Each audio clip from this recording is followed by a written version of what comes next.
welcome to another episode of Just One More Fix. This is James. With me in this episode is Carrie, Lee, and Lacey. Hey. Hello. Hello. You can find us online at justonemorefix.com or on Twitter at justonemorefix. If you like us, head over to iTunes or to Google Play and give us a rating and a comment. In this episode, episode 50, we're at GenCon 50. And now, it's time to get our gaming fix.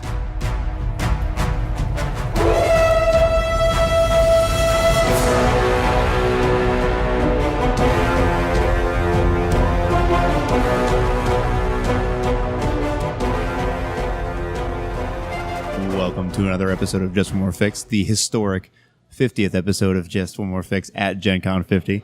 We are in the lobby here at Holiday Inn up on the north side because we couldn't get a hotel downtown like so many other people, but we're still happy to be here, and we had a great time. It is Saturday of GenCon, so I'm not sure. I may try and get this uploaded tonight, so you might be able to listen to it on Sunday. Just so you know, the audio quality might be a little bit different than what you're used to from us, but that's because we're in the lobby here. There's some other people having a good time and enjoying themselves here. So just so you know, if the audio quality, I guess, is just a little bit different than what we're normally used to. So right on. So I guess at GenCon this year, big thanks to all the other podcast people that I kind of networked and hooked up with, gave us a lot of technical advice and some other things to help improve what we're putting out to you guys, as well as, and a big thanks to all the designers that we sat down and talked with at their booth, some of them that ran games for us and stuff. So lots of good things to come, hopefully, in the future from us to you guys out there listening to everybody. And a big shout out to everybody that we met and that listened to us, which I thought was very cool, because it's kind of weird to think that there's people actually out there listening to all of my nonsense and your guys' nonsense, because I'm just some idiot. Nonsense. We are strictly no nonsense here. Okay. At least 1/4 might be, but 1/4. Just me? Or is that you? Are you the quarter?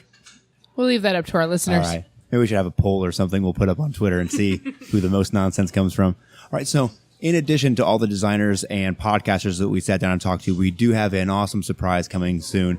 So if everything goes right, tomorrow we are going to sit down with a surprise. We are going to sit down with a couple designers, two, maybe three, depends on how things work out in our recording, with some designers that we are big fans of here and that produce some awesome games. Wait, I know what it is.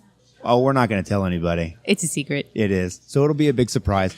But it is a person that I haven't heard on a lot of interviews or anything. And I listen to a lot of podcasts. I'm sure they've done some that are out there, but it's not a person that I've heard really frequently here. So looking forward to that coming. So maybe we'll start an interview series, which would be awesome. But our very first one is going to be hard to top. So look for that in the coming weeks.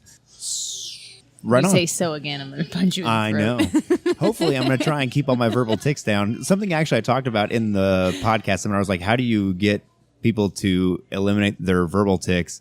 Because I say so a whole lot, but I do it sometimes as an editing marker for me. But there's and I have no idea what you're talking about, Yeah, I know. So anyway, it's okay. But so I did it again. Well, we are going to start a new segment, I guess, episode that's going to be rotating every 3 months, maybe every 4 months. I'm not sure. Depends on how much you guys out there like it and feedback we get, but also depends on if we have other really great show ideas, I suppose. So this one is going to be called, I didn't want to slip through, Inspiration Alley. Inspiration Alley? Oh my goodness, it is.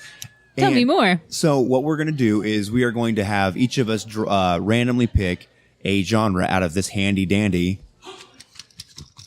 bag of chips with things written on them. And you need to come up with a better name for that. It's not very catchy. Inspirational sack. There we go. We will reach deep into the inspirational sack, and forthwith we will draw.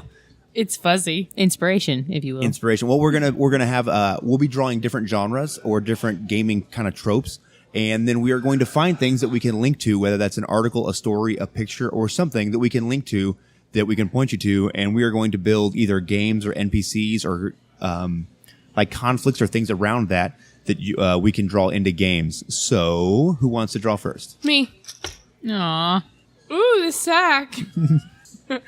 Do I read it out loud? Yeah. So Carrie has horror. Oh man. Aww. That was horror for those of you that didn't hear it. Lacey has sci-fi. Oh man. Ooh. I meant to sound excited about that. Fantasy. And that means I got mystery investigation. What are your thoughts on sci-fi horror? Well, no, that's the awesome It's a part of thing. it is so like sci-fi in terms of Alien has a lot of sci-fi elements to it, right? Right. And so does Star Wars. Sorry, Dave. And so you can draw on it wherever you want, but it just needs to be sci-fi. So Excellent. Carrie has, Time to start watching Star Trek. Lee's got, Fantasy.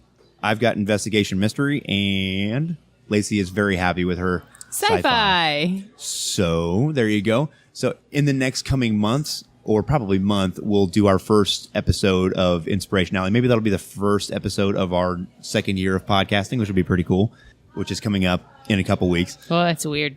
Can we I have know, a right? giveaway? What's that? Can we have a giveaway? For our 1 year anniversary? Yes. I think that would be appropriate. Okay. We're giving away Lee. Who wants On a the next podcaster? We're going to give away a podcast for a 1 year anniversary. If you win, you get the podcast. No, so we'll figure something out. We'll figure out some kind of prize, whether that's gaming We can't give away a host. accoutrement or a game or an RPG or something. So we'll figure something I out. clean. That's a lie. But I like that. All right, so at GenCon, we've got Occasionally. some things that we're going to go through here of things that we thought were awesome. Obviously, the first thing that we're going to talk about is awesome things you saw on the trade floor. We're going to go our top 3 things that you saw on the game trade floor. We just want to go around One the at a circle? time or all 3 at once? No, one at a time. Okay. We'll just go around the table. So, Lacey, do you want to start? Yes. Go ahead. So the first awesome thing that I saw was actually one in any this year. It was not Carrie. She didn't win in any. She's pointing at herself, gesturing wildly. But I see you all the time. You're always awesome. But today I'm going to leave you off the list of my top 3 just because I feel like everybody knows. Moving on. So the Baby Bestiary collection.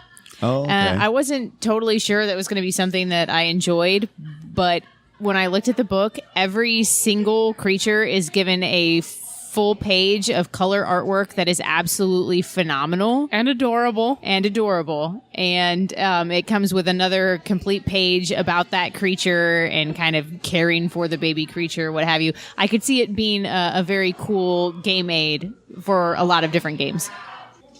Right on, Lee. What about you? I think we're just going to go around the circle here. I saw that they're turning one of my favorite video games into a board game. Oh, I wonder And what that is. sometimes they suck, but this one is Fallout, and it looks pretty good. I agree. Sometimes you see those board games and they lean a little bit too much on the intellectual property to sell the game, and they have a game that is not the best. But I've heard good things from the Kickstarter and everything, and it looked pretty cool. And the minis for sure are awesome. I could see Mario Kart being a really awesome board game, especially like with flicking with the turtle shells. You could find like a flicking game and a racing game. That would be totally fun. That's another thing for Flick 'em Up right there. You could have your little move Yeah. there. That'd be awesome. I'm thinking Nintendo's not going to loan you their intellectual property for that, Probably not. But anyway, Carrie? So I had to show up for Gen Con a little late because I have a career now. Aw. It's different from my previous career. So anyway, one of the first things I wanted to do was, even though I'd already gotten the Blue Medusa book, was to go to the Lamentations table. And there was not 1, not 2, but 3 of the authors there. And that was really awesome for me to actually get to meet them and have them show me what they wrote and match a face to the story that I like to read and sometimes run. I agree. It is very cool to see and meet the actual designers and get to talk to them and ask them questions. And I haven't had any experiences where any of the designers have not been willing to sit down and, not necessarily sit down, but like have a quick 5-minute discussion with you about what's going on. And obviously, if the booth is super busy, you don't want to take up their time because they're there to make money and pay for their space and get their games out there. But it is very cool to talk to them. I usually meet game designers. I met a lot more this year and had a lot more conversations with them. It was really cool. It might be because we have an awesome podcast that is 50 episodes deep and 30 reviews deep now. Yeah. Could be. All right, so my first awesome thing that I saw, was going to be kind of odd for me, is a game called Einstein. It's a board game, a tile placement game, and I'm not a tile placement game kind of person at all, but it's very cool. It's kind of like a puzzle strategy thing where how you place your tiles, you have to match up to certain things on cards to get points. But the really cool thing about it is it's 1 to 4 players, and there's young Einstein, all the way up to wise Einstein if you're the number 4, and it goes around in age. And each theory that you play, that you're trying to complete, these pieces you're trying to complete are theories, and it has like details of the theory that he was working on at the time. And there's all this stuff that combines, but it's all has actual like learning in it. Do you know what I mean? Like There's lots of historical references and things on the card that make it more intriguing. yeah, and like you don't have to read them if you don't want to. It's not part of the game, but it is cool that you can look at it and be like, this is the theory of relativity. And he came up with it in, I don't know, 1937. Yeah, and I'm sure that's probably wrong, but whatever, you know. And it's very cool to see. I just thought it was a really cool tile placement game. Plus, it's strategic in a different kind of way than like a lot of the other tile placement games I've played. How long's the game? It says 15 to 30 minutes. Oh, cool. So it's pretty quick and it's not very big. Yeah, I thought it was it caught my eye, and I was literally not going to demo the game because I looked over and I saw it said tile placement. And Lacey was at their booth. Whose the game is it? Genius Games. Genius Games. So she was looking at some other things that were there, and I thought, okay, I'll demo your game. Sure. I've got nothing else to do right now. And then I was like, I'm really glad that I demoed this game. It was a lot of fun. So I can't remember. I don't want to say the name of it wrong, but the thing at the Burning Wheel booth, was it Pasley Games or Parsley? It's not Parsley, but it's like Parsley. Oh, the computer thing. Yeah. I thought that was So it's cool. from the guys that make Palsy? No. Lacuna Sky and Spectres. No. No. Who makes Spectres? Inspectors. I'm sorry, Inspectors. 1 second. Hold your thoughts, please. Hold the line, please. This will all be edited out. Or will it? My awesome humming. We might have to release this like unedited so that everyone can hear how much work I have to do. From Jared Sorensen. Oh, it is Parsley. Oh, so I guess we were right the entire time. So go ahead. Okay, so at the What Burning... did you just say? At the Burning Anyway. Wheel booth, there is Jared Sorensen. Yes, I is think- his name, I believe. And we talked with him.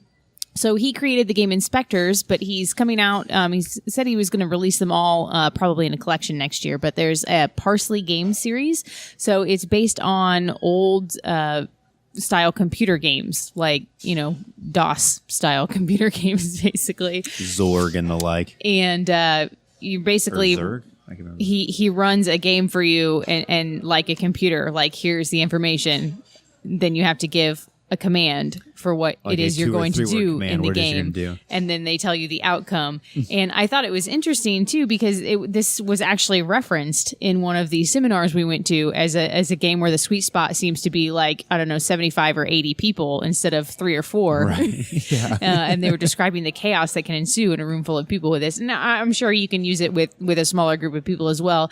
But it was something different that I hadn't really seen anywhere else. And the whole thing for each scenario was like a 2-page booklet, basically. And it was all done up in that old, typing style that you saw with the DOS computer font. And it was all very black screen and all very thematic green. and interesting and much different than other things that I saw on the trade floor. So that is my number 2. Very cool. Lee? One of the game companies, several of the game companies make more historical games, and one of them is, I think, Let me guess, 1876, 1879, that one? You're talking about 1775. yeah, 1775, 1754. They've got a new Vikings one out. Okay. Academy Games. Does that sound right? Yes, that is the Academy producer Games. of that. Who- And they have like actual lesson plans made up to go with the games Oh, wow. for the classroom. Oh, it's a now board whether or game. not they're useful, I Board couldn't game? say. There are board games, and then they actually make lesson plans to use Okay. with them for the entire unit. Right on. I thought it was. I don't know if the lesson plans are any good, but I'm excited to see that they're taking an active interest in not just entertaining people, but informing them, teaching them things. Yeah, that goes back to what Kurt said about educational games for the most part have not been very good games, but now it seems like there are a lot more game designers getting into that space and making games that also do learning, but are solid games.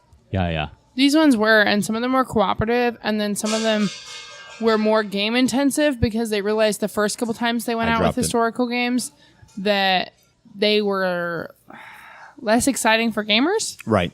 because they were more accessible. So they made some more complicated ones too. Very cool. It's very exciting, and they give deals if you buy classroom sets. Awesome. So All right, Carrie, so what's your number 2?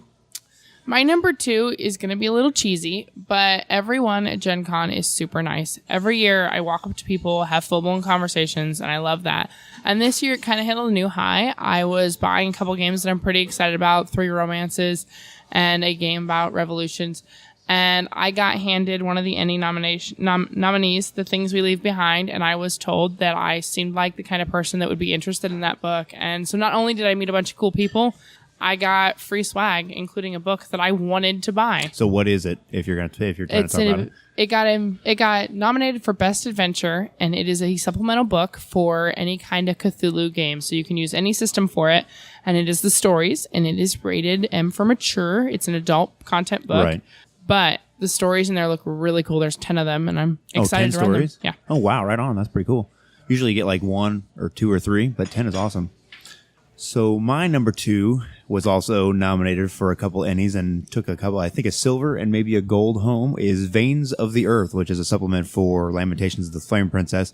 And it is a pretty serious book. It's pretty thick, but there's a whole lot of stuff in there. And it's got that darkness that you always see in Lamentations of the Flame Princess. And I'll be honest, I haven't really gone through it very thoroughly, but I know I haven't ever been let down by an Ennie nominated game.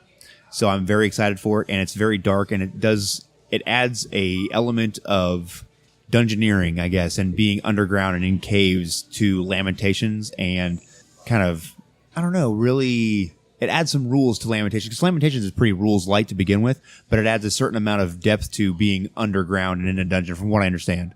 We should probably describe what Ennies are. What is, sorry? The Ennies.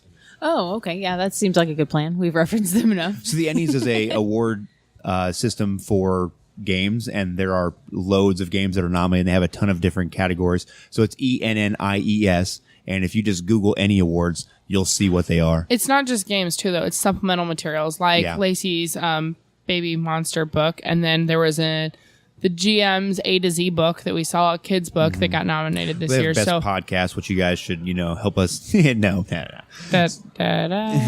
But there's also best RPG supplement, best RPG components, best writing, best artwork, best adventure. There's all kinds of categories. So it's really a cool place to check things out, to find new games that you may not already play, but a good place to start to find something good to check out.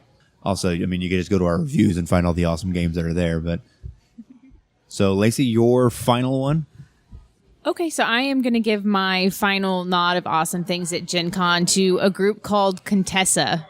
That may have been around for a long time, but I just found out about this year, actually, before GenCon. So they are all about more diversity in the gaming community, and they were running games this year, including LARPs. We're handing out badge ribbons. They put together some excellent seminars, and they're really just encouraging people other than your average male dude to write games, play games, and run games, which I think is awesome.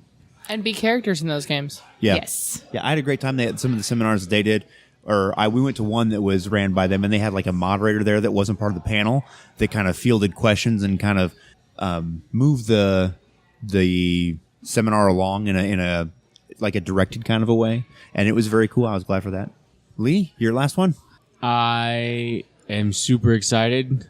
I have had this game that I've had, and I got it last Gen Con, and I haven't been able to run it because it requires a set of the Elder Futhark runes, and I've only got one set, and I really need a second set, and I finally got it this year. I'm super excited about that. What is the game? Ragnarok, Fate of the North. There you go. I knew, but in case people don't know. Yeah, we should have some more rune sets. I have fallen down and not ordered the replacement cooling fan for my 3D printer. So if you do have that game or are interested in it, there are free files on Thingiverse to be able to print those runes if you have access to a 3D printer as well. So very cool. Carrie? All right, so my third thing. My 5-year-old has recently expressed great interest in playing in more games with me.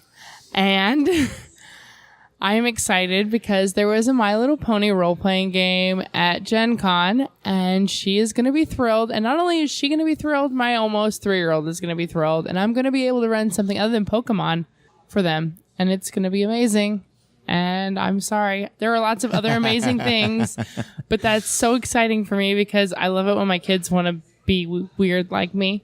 Well, no, it is pretty awesome, actually. That's another one of the new categories this year in the Ennies is Best Family Gaming Product. Which was won by No Thank You Evil. Yeah, which we have an awesome review of and we like very much. And it's a great game that hits on a lot of different beats. And I think it's very cool that they've started to include this into all of gaming, basically. I don't know how the My Little Pony role-playing game is going to be, but it's bright and it's colorful and the character sheet is real easy to read. And I have 2 little girls at home that enjoy watching the show and playing with the toys. So I think it'll be really easy to engage them with it. That's very cool. Very cool. No, I got nothing bad to say about it. I mean, I may have picked something different, but I get where you're coming from with wanting to be able to do that and be inclusive with, family time and playing games other than board games with kids. Because, I mean, we enjoy playing board games with our kids, but it is cool to be able to play a more role-playing game, I guess. I love listening to her talk about it later and asking me to do things and understanding that she's playing someone different than she is and trying on new things. Right. Because that's the age she's at, trying on new things. And now she gets to try it out at a table. Very cool. So my final thing, I very nearly fell over and had a nerdgasm when I first saw it. It is a game that was originally from Germany and wasn't translated in English, but has been now, and it's called Degenesis or Degenesis. I don't know how you want to say that, but it's Degenesis. So Genesis with a DE at the beginning. And it's from Marco, and I'm probably going to butcher this, Djurjevic, and it's DJURDJEVIC, and I'll link all this in the show notes. And it is a post-apocalypse game where these spores come down and on the earth, and mayhem ensues, and death and trouble and all this. And there's some amazing artwork that he's done, because I guess he does all the writing and all the artwork, and the artwork is so captivating. The one main image that I saw is the World War I style German helmet with the Kaiser helmet and the gas mask and everything. I love World War I. It's a cool time period in war and everything. I just love every aspect of it. Plus, it has kind of a darkness and Hellboy feel to it as well with some of the monsters. And there's an amazing game trailer for it out there on YouTube that I will link. It's called Degenesis. It's about 90 seconds long. I'm going to get onto YouTube here and find it because it is absolutely amazing. What did you guys, I mean, I showed you guys all the video like probably 6 times. Like, what did you guys think about it? It's cool. I'd watch the movie. I want to play a character in the game. I felt inspired. Yeah. Well, awesome. Wait, there's some butt in it, though. Just in case. Which is exciting for some people. It is called The Genesis Sacrifice Everything trailer. And it is absolutely awesome. The production value on it is tremendous. It may as well be a movie. So that's my final one. Super excited for that. Look for a review in the future, probably coming for it. So right on. So I guess we're going to move on to the other piece of this is our favorite game that you played. So we all demoed and tried lots of different games. So what's your favorite game that you played, Lacey? Okay. What is yours? Because I don't want to do. Are you going to choose Blue? Go ahead. I'll chime in on there. It's okay. Go ahead. Because I can do the Pip system once. What else did you play? No, it's all good. Go ahead. You pick your favorite. It's good. It's okay. Okay. Well, my favorite game that I played in was Bluebeard's Bride, hands down. Yeah. Not even a contest. I didn't want to steal it from you. It's good. I mean, the other game we played in was good, but I have a particular love for horror, and this was so well done. It is a game that is co-authored by a group of females. The one lady that ran it for us was a woman, and the characters around the table played different aspects of Bluebeard's Bride. So if you're not familiar with the Bluebeard story, it is a fairy tale in the grotesque way that traditional fairy tales are supposed to be. And so it pulls off of that, and it is kind of driven by the natural curiosity of humans.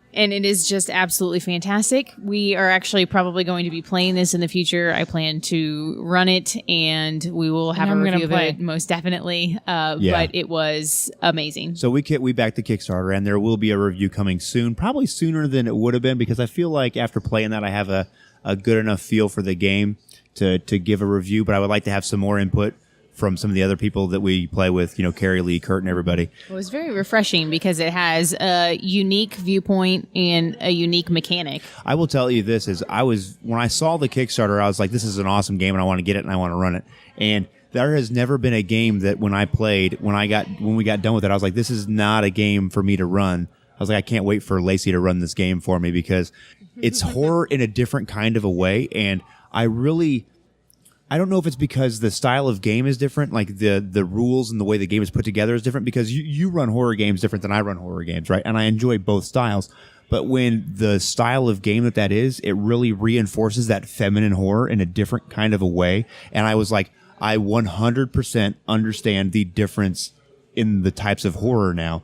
And I just don't think it's my voice. I think I have to give props to both the game and the storyteller that ran it, because I quite honestly had goosebumps during certain parts of the game. I tweeted it not out. So. Metaphorically, it was literally goosebumps as she was telling me this story. Yeah, it was Kat from Magpie Games. She did an amazing job. So big shout out to her. It was an amazing experience. This would probably be mine, but I knew Lacey was going to go before me and she was going to use it because it was an amazing experience, I got to say. So right on. Anything else about Bluebeard's Bride? We could rave about it forever, but we're going to do a review, so we don't want to go on and on. But awesome. Lee? Okay. Okay. So my favorite was titled Red Connection. It's a Night's Black agent game, which is from the Gumshoe Systems, Yes, right? from Pilgrim Press. Pilgrim Press. And the gentleman that ran it did a very good job. He was very familiar with Dracula Dossier. He set it up very well, talked about it, told us exactly it's a trial game that they're doing. It's called Persephone's Descent, right? The Persephone Extraction. The Persephone Extraction. And it was a vampire game, and it was awesome. We had 2 people not show up, so 4 of us got to do it, and we beat the story thanks to somebody at the table having lots of extra knowledge about literature. She's referring to Lee. Yeah, so when I gave you, so we got those tickets, and initially it was going to be me and Lacey that was going to go, and then just things happened, and Isaiah's here, and we decided to spend more time with him and play games with him and stuff. Yeah, he's actually right here being quiet. Say hi, Isaiah. There you go. Get up in the microphone. Say hi. Hi. There you go.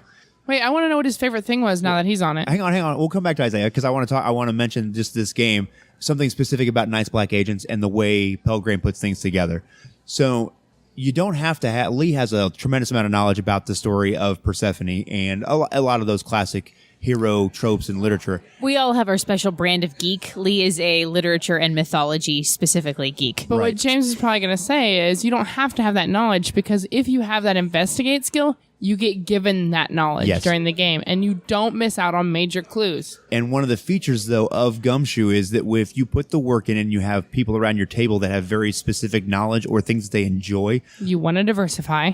then when those things come up, they know those things. And it's like, oh my God, this is so awesome because they integrate that into everything, which is one of the reasons why I like Dracula Dossier so much. Because if you know the Dracula story and you've read that book, it is just so amazing the way they draw all of that in. So I didn't really mean to give you guys the perfect event tickets to an event for you guys, but I'm so glad that I did. Well, because we're not saying thank you. that's fine. But I think you guys, like, we would have had fun at that game, but I think you know, Lee specifically, and you being there with, to experience it with Lee, would have enjoyed it much, much more than we would have. And Pelgrim Games puts a lot of thought into their game. He said he's ran this twice now, and it's already changed from the first version. They've Right. already made some adjustments to the one he ran like a week ago to this one.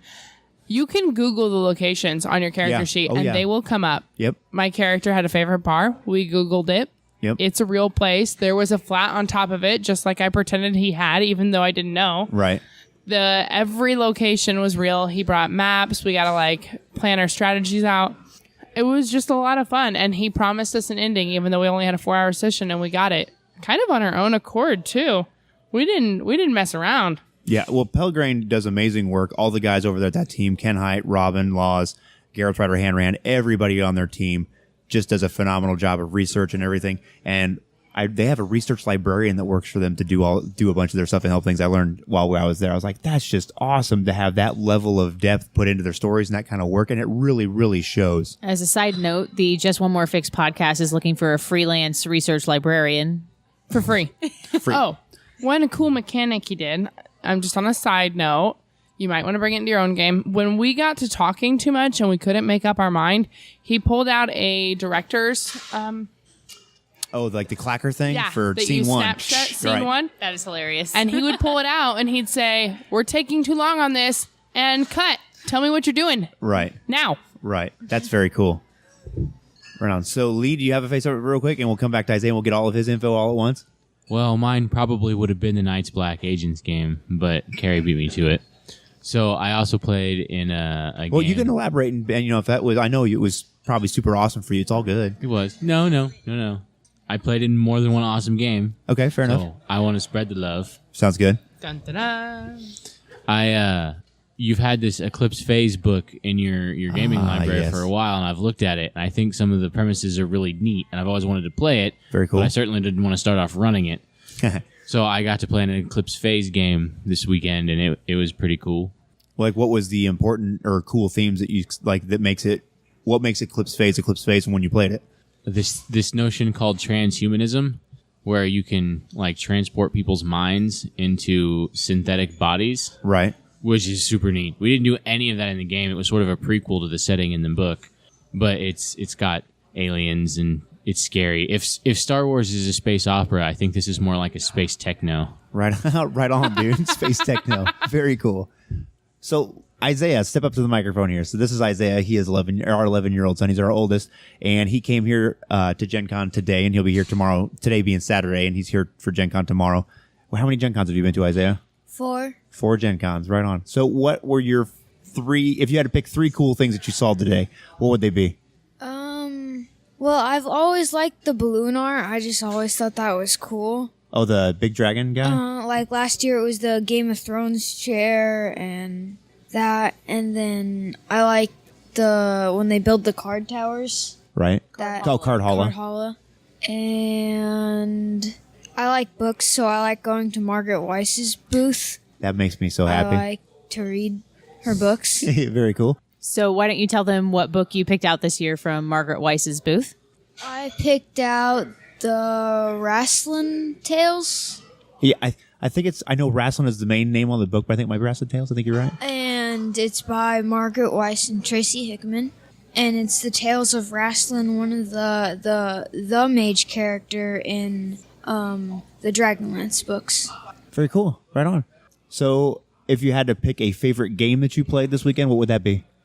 To be fair, I think he actually has thus far only played in one game. We did demo a board game and a card game, but only one RPG. Well, no, just any game that you played. Okay. I don't care if it's a board game, a card game. I don't care if it's tic-tac-toe, and it was the best game of tic-tac-toe you ever played today. Amazing. Yeah. I got an X right away. So cool. I never go first. So what was your favorite game that you played? I played a pip system game. We were archaeologists that ran around and fought ninjas and monks and looked for artifacts. So this was using the brand new Pip System core book, and the name of the thing was actually League of Archaeologists. The Quest for the Golden Rooster, or something to that effect. Very cool. Right on. Well, the last thing we hear is we went to a lot of seminars, I guess you might say. So there's caused a lot of inspiration and thoughts of future podcast episodes. So if you had to pick, we went to a lot of them. If you had to pick one to say that might lead to a future episode, to give a preview, I guess, what would that be? I don't know that I learned a lot during the 1GM 1 player seminar, but I think that's definitely an idea that needs to be explored more. I agree very much. Does it have to be something we're going to do an episode on? Because I feel like I know what my single favorite idea was that I took away from it. Yeah, go for it. Okay.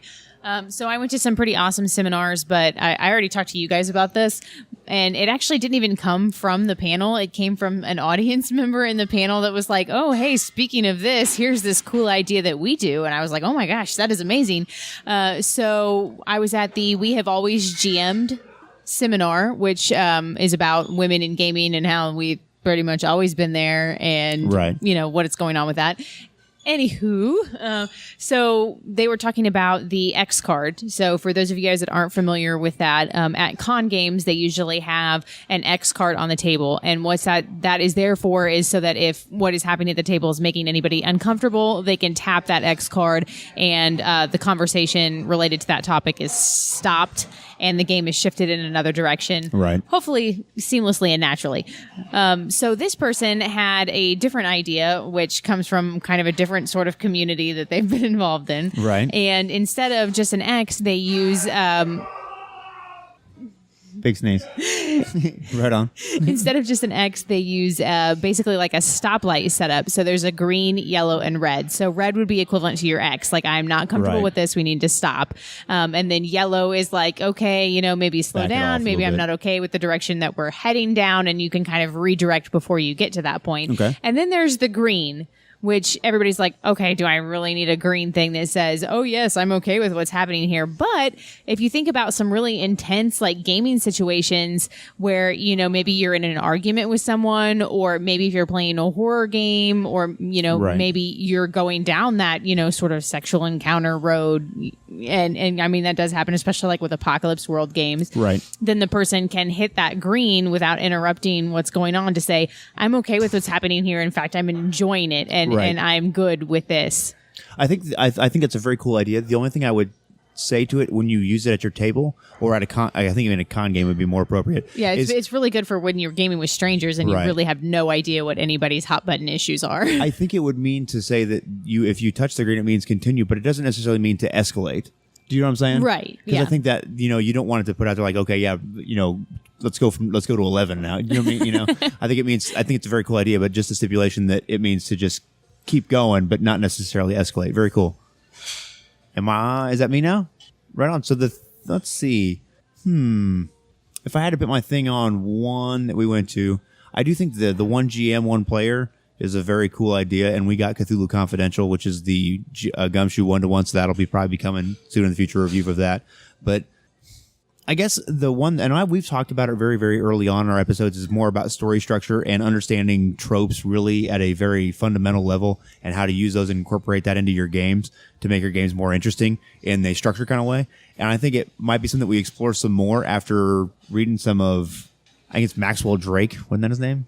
Maybe? I don't know. That sounds right. We bought Yeah, his that's couple correct. books, and he has Drake U. We'll put in a quick plug for that there, because I think it's very cool. And I think the more you know about story, the better your games will get. So that would be the one thing that I would throw in there. But I think that'll do it. So best cosplay? Did you guys see any good ones?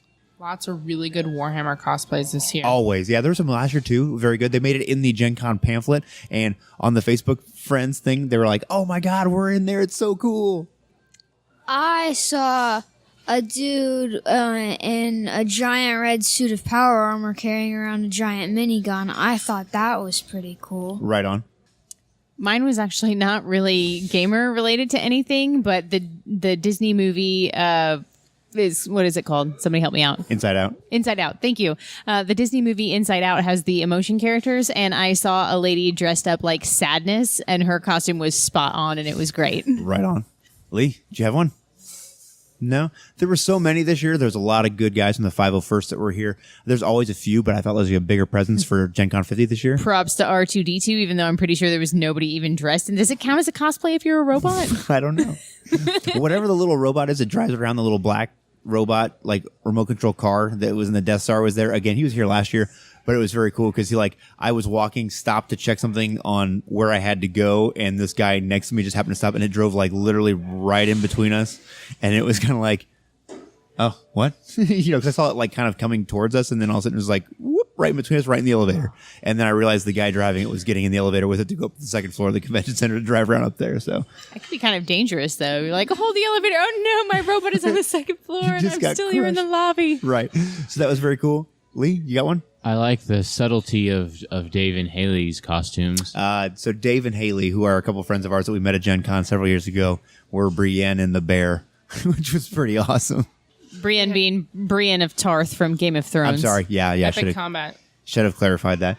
So my favorite cosplay, man, I don't know. There were so many good ones. I did see a whole group of Cobra soldiers, and there was a Cobra commander, which was pretty awesome. And they were screaming at the I saw them during the cosplay parade, and they were yelling at the people in the parade about Cobra and everything, which was pretty funny. So it was very cool. I'm going to give my nod to them. So going the last couple of things, what was different about Gen Con 50? Do you think anything? More people, but you almost couldn't tell because it was spread a little further. I got it. Yeah, I agree. That's what I was going to Opening up into the Lucas Oil Stadium really made a big difference in things. Yeah. I mean, were they there yet last year? a little bit. The True Dungeon was there, but it wasn't much. But I got to say, I was actually I was very eager to come to Gen Con this year, but I was really kind of dreading the crowds and wasn't sure how things were going to go. But really, I didn't have any problems. It was spread out enough. I had a great Gen Con this year so far, assuming nothing catastrophic happens tomorrow, which it probably won't. But I had this may have been my favorite Gen Con to come to. I agree. It's been awesome. Considering the surprise for tomorrow that you're going to set up tomorrow, I don't think even a catastrophe would. This is true, yeah. It's not my favorite Gen Con. But Because we didn't cosplay. We Is didn't that why? cosplay, I was a little and disappointed with us. I missed Thursday and Friday. that's true. That's true. Adulting. Life. So we're gonna close this off with one thing. What one thing do you hope to have next year at next year's Gen Con? What one thing? If you had to put up something, a finger on one thing to have at next year's Gen Con, what would it be? Like to personally have, or one thing I wish Gen Con would have next year? Anything. Isaiah's is to be here all 4 days. Which could happen because it's earlier in the year next year. That is true, which is awesome for everybody who has teaching positions and that kind of stuff. So The one thing I would really like to see at Gen Con next year is a Gen Con t-shirt that's cut for a feminine figure. I'm still waiting on that. They had a tank top Yeah. this year, which was half as much fabric and $5 more. Thank you for feminine fashion. But, not to harp on it too much, but, just something with a little curve in it, I don't need a boxy tee. Thanks very much. I but think no they'll probably thanks. sell more T-shirts if they did that. Oh, for sure. Without a doubt. Right on. That's fair. I hope they have pins next year because I just like collecting pins and I like being able to hunt around Gen Con in the streets looking for pins. So All the buttons. Right on. I promise that will be there next year. It's Yeah, been there every year. Definitely. Lee and Carrie? I would like more booths like Games on Demand. There are so many times where I find myself with little blips of extra time and I don't necessarily want to play a board game. I think that would be cool if someone did that. But just in general, more role playing. Well, I think that we haven't been over there, but I believe the Indie Game Developers Network has their own booth with the games that they sell there as well. So maybe next year we need to split time between Games on Demand and them. Lee? I would like to see more of Fantasy Flight. I didn't get in Fantasy Flight's line this year because it was never terribly short. Yeah, and it's generally pretty slow moving. And I would love to see all of Fantasy Flight's product in their booth. Yeah, I can just wait for it to come out on the internet instead of waiting 2 hours on the floor. That's true. With all the other smelly people. I feel the exact same way. The line of Fantasy Flight is always kind of long. I mean, they produce good stuff, so I mean, but it does kind of suck to come to the con and have to wait in line. Speaking of waiting lines, we do need to give a big shout out to Gen Con because Will Call this year, moved super fast for how many people were here. I was amazed. We came up on Wednesday because we were concerned about the line, and it stretched all the way down the far hallway, and we made it through in 30 or 45 minutes. So big shout out. Awesome job to Gen Con for really getting the people through there because there's nothing worse than coming and having to sit and wait in line before you can go in the con. So I have a weird request, maybe weird coming from me, but I really hope, and I'm going to tweet at him, I really hope that Magpie Games next year would put on a seminar on feminine horror. Because, I had such a great time at that game, and it's such a different feel than regular horror, that I think that, and it would improve the Blackbeard's Brides games that are Bluebeard. ran. What? Bluebeard. God, jeez. The Bluebeard's Brides, that's hard to say. The Bluebeard's Brides games that are ran by other people, because the imagery and the scenes that we went through that I can't talk about because Lacey wants to use them in the games that she's going to run, maybe some of them, were just so good and so different and evocative that I really think that other people's gaming would be really, really improved and other people's experience by sharing that with other people and how to do that and do it well and things that they learned in all the play testing that they did and all the research that they did for that game. And I don't think I've ever seen anything close to that as far as, things to learn or things to do. So I think what I like about it so much is that it doesn't shy away from anything. So many times when you talk about even just regular horror designers, and I think that some people are just afraid when they're not women. There's certain topics that you can't touch, especially when it comes to things like motherhood and children and horror that's more of a sexual or reproductive nature. You cannot mess with that, and it's so taboo. And I like this game because it's not afraid to delve into those areas. and it embraces it in a not a cliche way, in a meaningful way. Right, and It adds to the game. and as long as you're doing it in a way that is evocative for the horror theme, it's not a problem. In fact, it's a good thing. Like there is no reason that you shouldn't be able to talk about and delve into those things. And Right. I mean, if that makes you uncomfortable, I totally understand. It makes me uncomfortable too. That's why I love it. Right, but that's what it is to be a horror game. Right, I think there's a difference between an uncomfortable and a no-go, and if it's a no-go, then that game's, you're not their target audience, which is Right. fine. That game may not be for you because there are lots of games out there that aren't for me either. Mm-hmm. So I just think that so many games, I don't even think your World of Darkness games, your vampire games could be really improved by embracing aspects of that and bringing that in, because it's such a different element of horror that you don't see, and more importantly, don't see done really well. And I hope that they do it, and I'm gonna tweet it at them and see if they will. I think that too, that there's a certain kind of vulnerability that it deals in that other horror games don't necessarily touch on, because I think the things that scare a lot of women are not the same things that scare a lot of men. I very much agree with that. I became very apparent in that game and listening to people talk about it and stuff. 100%. So right on. Well, I don't want to go on about Bluebeard's Bride too much more. Oh, go ahead. I'm sorry. You know what else I want to see at Gen Con next year? What? Our listeners. Right on. I agree very much. So I think that I wanted to do more at Gen Con this year involving people that are out there and us and getting a meetup together. It just didn't happen. We were very busy this year and it was a very big, busy con. But we are probably going to be at the convention that's going to be a free con up here in Indy. I think we're going to try and make it. What's that one called? It's called Who's Your Con. So sort of like Hoosier, Right. but who's like as in the question word, your as in, I don't know, an improper way of saying you, and con. So we'll put a link up to it, but it's WHOSYERCON. Who's Your Con? And I'm hoping to run some games at next year's Gen Con. Not even hoping, I'm going to. I'm going to put a deadline on me and start working on some things to get things put together to run some games, because I think it'll be a lot of fun. And Hoosier Con, we hopefully will be there. Got to mark it on our calendar. That would be March of next year. Correct. And HillCon is coming up, which you guys won't be able to come to, but it's going to be our big convention at our house where we have probably 10, 12, or 14 gamers at our house where we'll be there. So that'll be a good time. So that's good things to come for us. All right, I think that'll do it for us. We're going to wrap this one up. So awesome time at Gen Con this year. You guys can follow us on Twitter at JustMoreFix or find us online at JustMoreFix.com. And as always, you can hop on iTunes, Google Play, and give us a review, which would be awesome. And other than that, hopefully we will see you guys on Sunday at the con. Otherwise, we will see you guys next week. Bye. Later. Happy But Gen wait, Con. let me take a selfie.